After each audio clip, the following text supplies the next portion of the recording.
Hi, welcome to the Property Pod. I'm Jo and I'm joined by Libby. We're going to discuss shared ownerships today.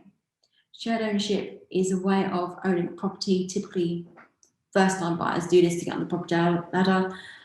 You own a percentage of a property rather than owning the property outright, which means your mortgage is a lot cheaper. You can effectively get on the property ladder for borrowing a lot less. So it's great if you don't earn as much money if you're purchasing property on your own.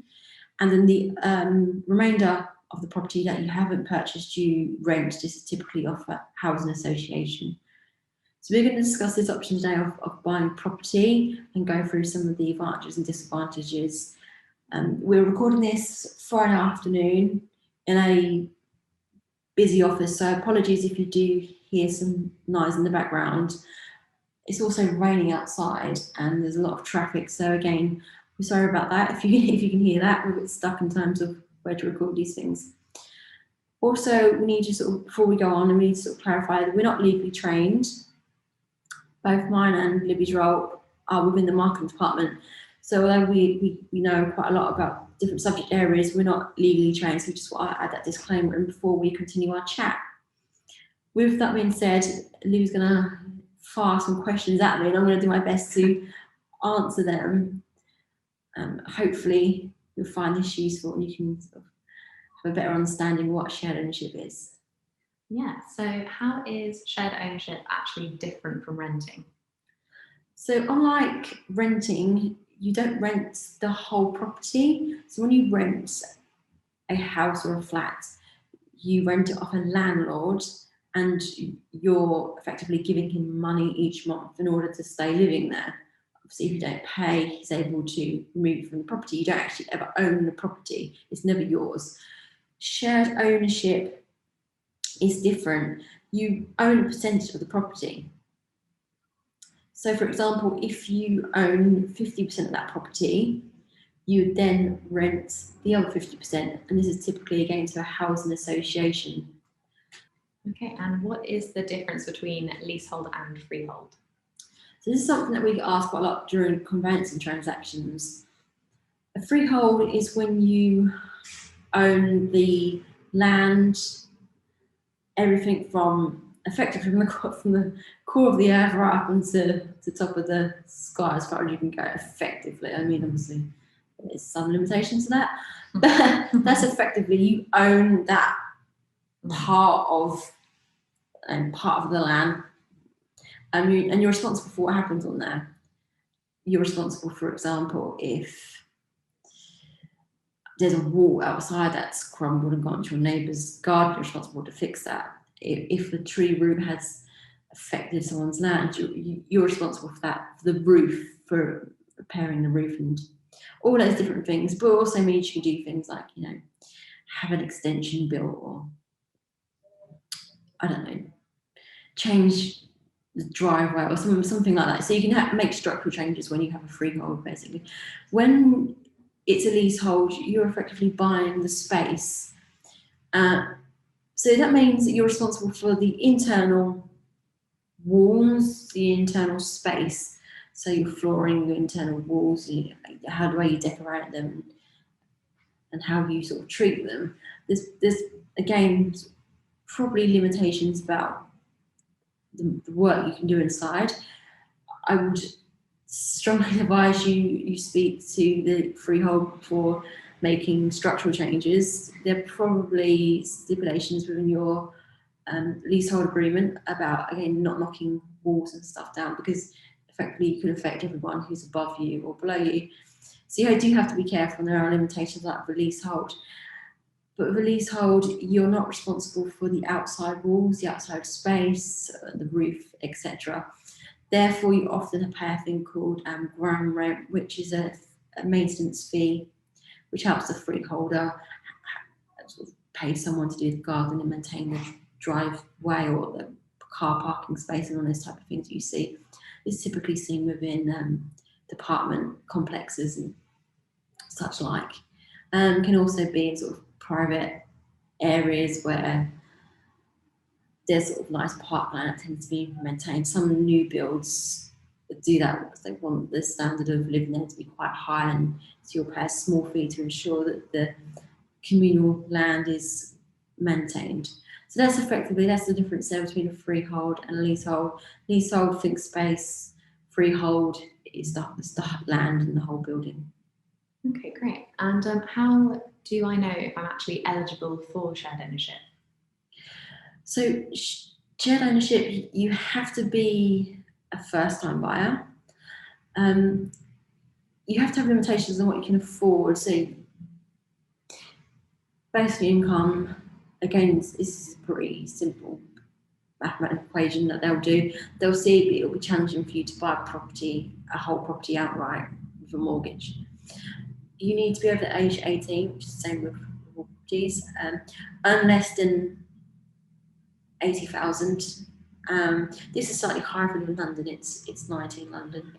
You have to be up to date with current rent, so just prove that you have a good record of paying debt. So it's particularly important if you're in a rented accommodation now or in council or housing association property.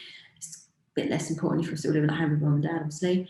Sort of dependent on your circumstances.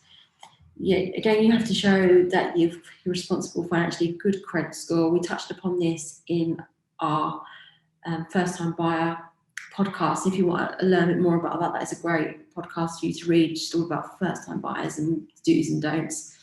And we go into more depth there. There's also a priority criteria. For example, armed forces and ex-armed forces people are prioritised. People that are homeless, people that already live in council associations or have immediate needs, such as maybe a single mum who's living in a one-bedroom flat, for example, will be prioritised over a young couple who already live in a house or renting a house and can afford that, and that they just want to get the property ladder. So it does very much depend on your circumstances, and you will get prioritised based on your personal circumstances. Okay, and how can I actually apply for shared ownership?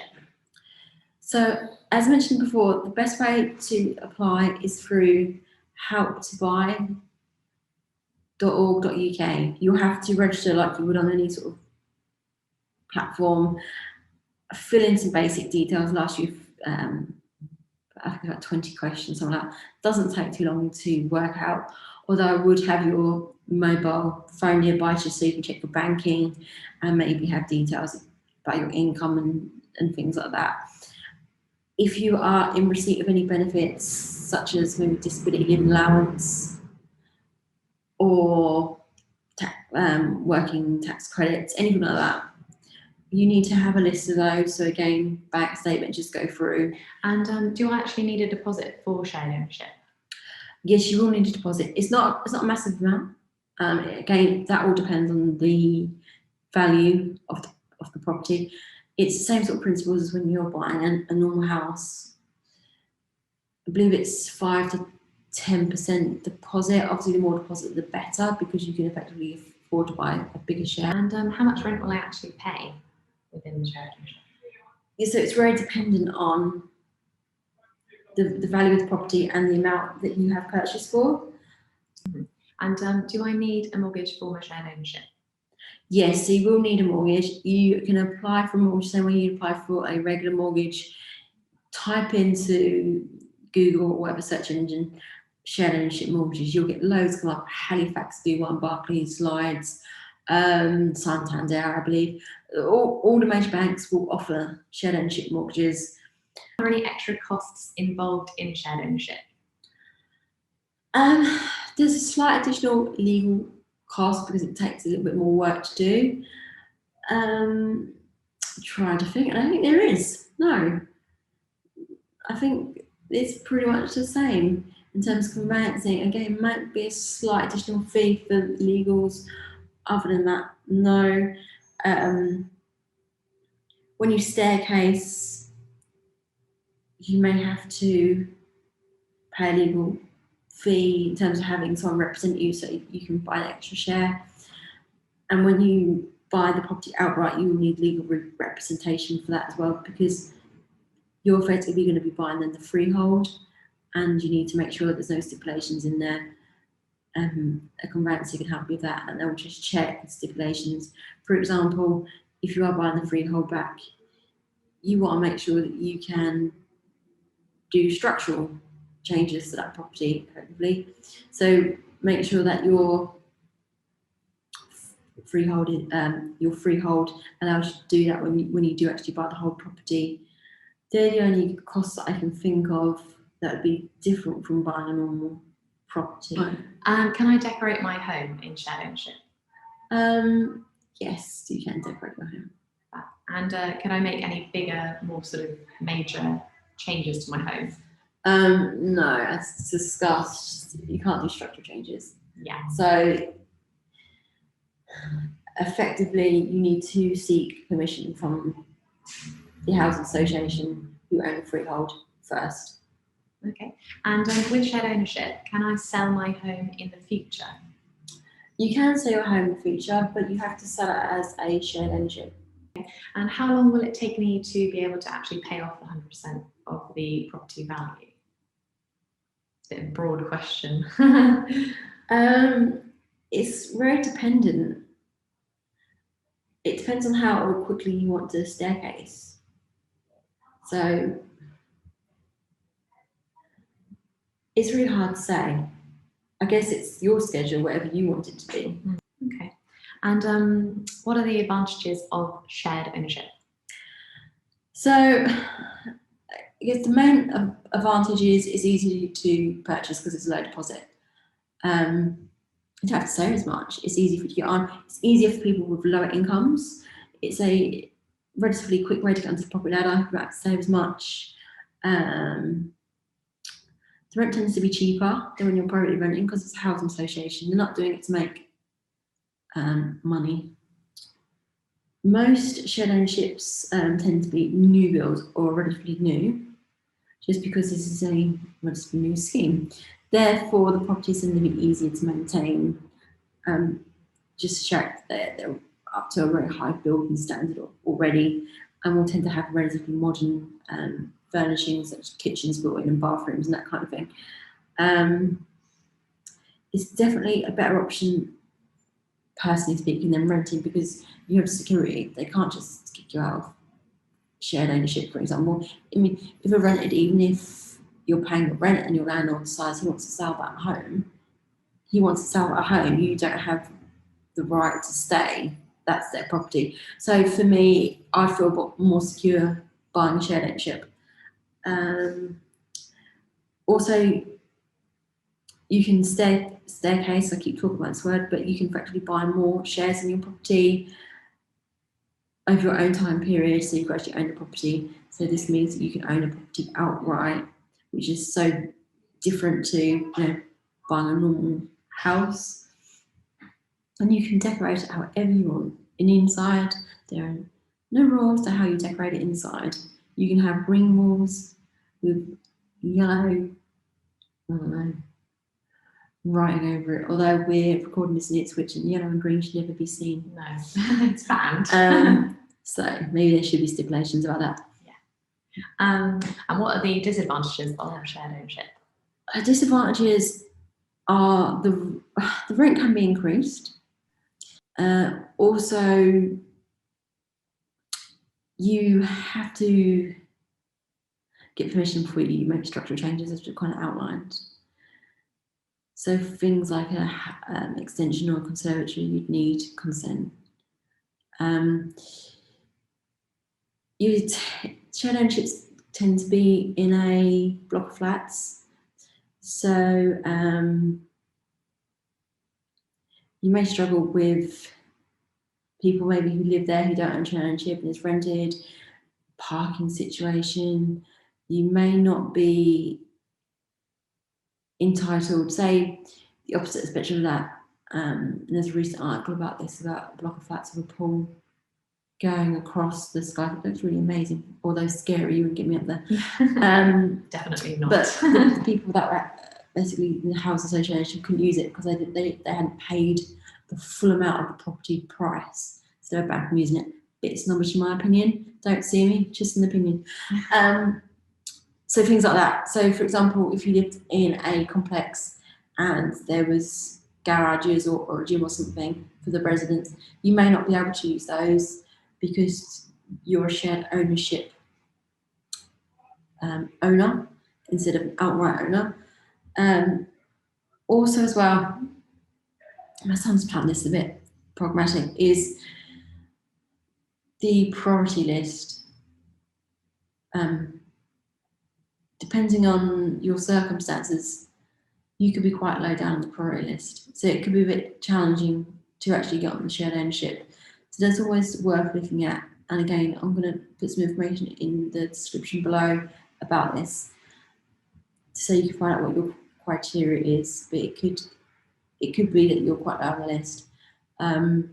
Any more questions? Yeah.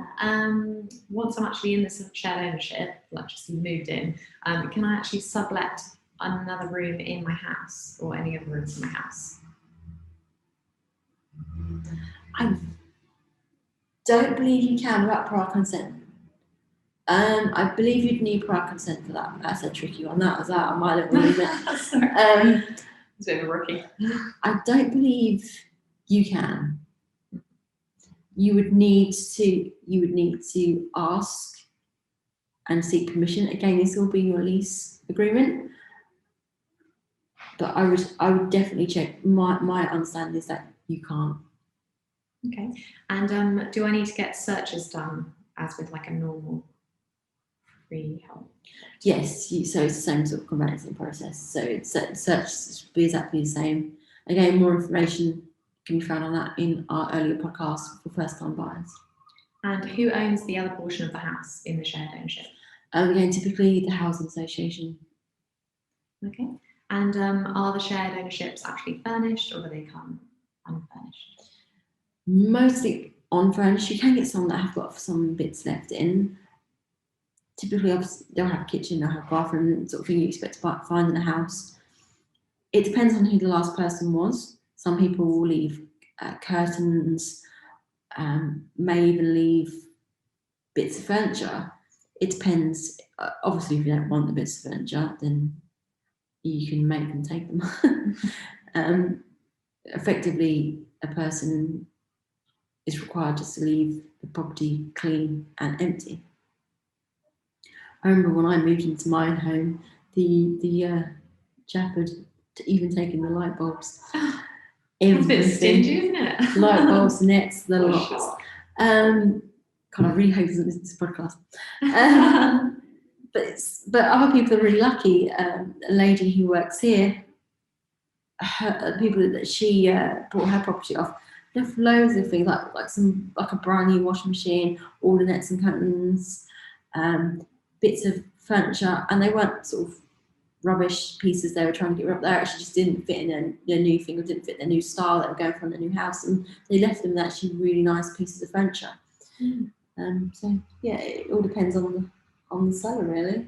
Okay, that's all from me and my very long list. That was a really long list. I feel like very stretched there. My knowledge got stretched. Yeah. Well, thank you. If you're still at the end of this, I appreciate that, because I'm not on top form today. I'm really, really not on top form. I'm very tired, and this traffic outside is really grating on me. I don't know why. We're actually fairly in the middle of town, so why is even traffic going through here? I do not know. But thank you for listening. I will put some more information in the descriptions. I appreciate my knowledge on shared ownerships maybe isn't as fantastic as it needed to be for this podcast, but we'll put some information in the description. Please do subscribe. Please do. There's a like option. Please do that. Follow us on Facebook and Instagram. Also, if you have any questions, feel free to email those into us. We'll try and answer them. If there's a lot of questions about one subject particularly, we'll happily do a podcast about that. We're hoping to get some more people in on our podcast so we can interview them and actually have professionals rather than me harping on about my sort of personal knowledge, which isn't as good as we found out today. Other than that, I hope you have a great week. Again, this is Friday here, so we're about to have a weekend, which would be nice, clearly needed for me. And yeah, have a great time and good luck with your house hunting. Hopefully you get your shared ownership soon. Thank you. Bye.